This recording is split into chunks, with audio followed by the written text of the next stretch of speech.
Hello दोस्तों, welcome to my YouTube channel. आज हम जो पोएम डिस्कस करने वाले हैं वो पोएम का नाम है द ब्राइट स्टार, जिसके पोएट है द जॉन किट्स।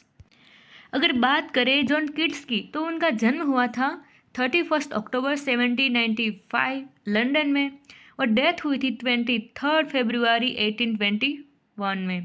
और हाँ, वो सिर्फ 25 की एज में ही गुजर गए थे क्योंकि उसको ट्यूबरक्यूलोसिस नाम की एक बीमारी थी। जॉन किट्स ने कुछ ऐसी पोएम्स लिखी है, कुछ ऐसे क्रिएशन है जो फेमस हो चुके हैं पूरे वर्ल्ड में, जिनमें से कुछ यहाँ है। सबसे पहला है ode on a Grecian urn, image of ode to a nightingale, ode to a nightingale, image of to autumn, image of La Belle Dame sans Merci, La Belle Dame sans mercy.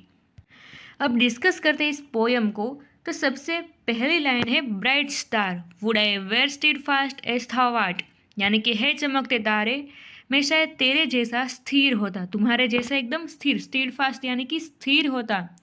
Not in lawn Splendor hung L of the night, यानी कि लेकिन हाँ, मैं तुम्हारे जैसे रात में अकेले ही आकाश में सिर्फ लटकना नहीं चाहता। And watching with eternal let's apart, यानी कि लटक के सिर्फ पूरी दुनिया को देखना नहीं चाहता बल्कि उसको महसूस भी करना चाहता हूँ। लाइक नेचर्स पेशेंट स्लीपलेस इरमाइट, यहाँ नेचर्स पेशेंट और स्लीपलेस इरमाइट दोनों ही एक दूसरे के सिमिलर वर्ड्स हम कह सकते हैं, क्योंकि स्लीपलेस इरमाइट का मतलब होगा सन्यासी और नेचर पेशेंट भी हम इरमाइट यानी कि सन्यासी को कह सकते हैं। तो तुम तो एक नेचर के पेशेंट और स्लीपलेस इरमाइट जैसे हो, मैं तुम्हारे जैसा नहीं बनना चाहता हूँ। The moving waters at the priest like task, तुम देखते हो, क्या देखता है? एक तारा, एक bright star. Moving waters eight there priest like task, यानी कि मूविंग वाटर होता है जो समुद्र में बहता हुआ पानी होता है, वो प्रीस्ट के जैसा, एक पादरी पुजारी के जैसा काम करता है।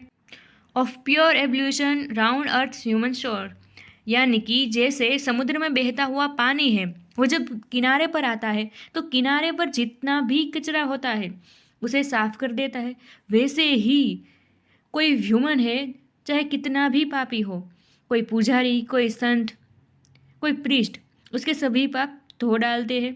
और gazing on the new soft fallen mask, यानी कि तुम सिर्फ न्यू सॉफ्ट एकदम बर्फ़ होती है वो तुम देखते हो पर उसे महसूस नहीं कर सकते। Of snow upon the mountains and the moors, और माउंटेन्स पर जो कुछ स्तर जमा होता है, एक लेयर होता है आइस का, वो सिर्फ तुम देख सकते हो। Know yet still still fast still unchangeable, फिर भी तुम उसे एंजॉय करने के लिए पृथ्वी पर नहीं आ सकते, तुम्हें स्टीड फास्ट यानी कि स्थिर ही रहना पड़ता है और अनचेंजेबल ही रहना पड़ता है। Pillowed upon my fair love's ripening breast, यानी कि लेकिन मैं अपनी बिलर्ड के सीने पर सिर रख के सोना चाहता हूँ। To feel for ever its soft fall and swell, awake for ever in a sweet unrest, यानी कि उस नींद में से मैं कभी जागना नहीं चाहता हूँ क्योंकि मैं उसके सीने पर सर रख के उसकी सॉफ्टनेस को महसूस करना चाहता हूँ। Still still to hear her tender taken breath, और हाँ, उसके जो वो जब सांसें लेती है तो उसकी एकदम नाजुक सॉफ्ट सांस को भी मैं महसूस करना चाहता हूँ।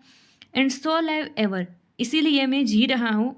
अगर ऐसा मेरे साथ नहीं होता है तो मैं मरना चाहता हूँ।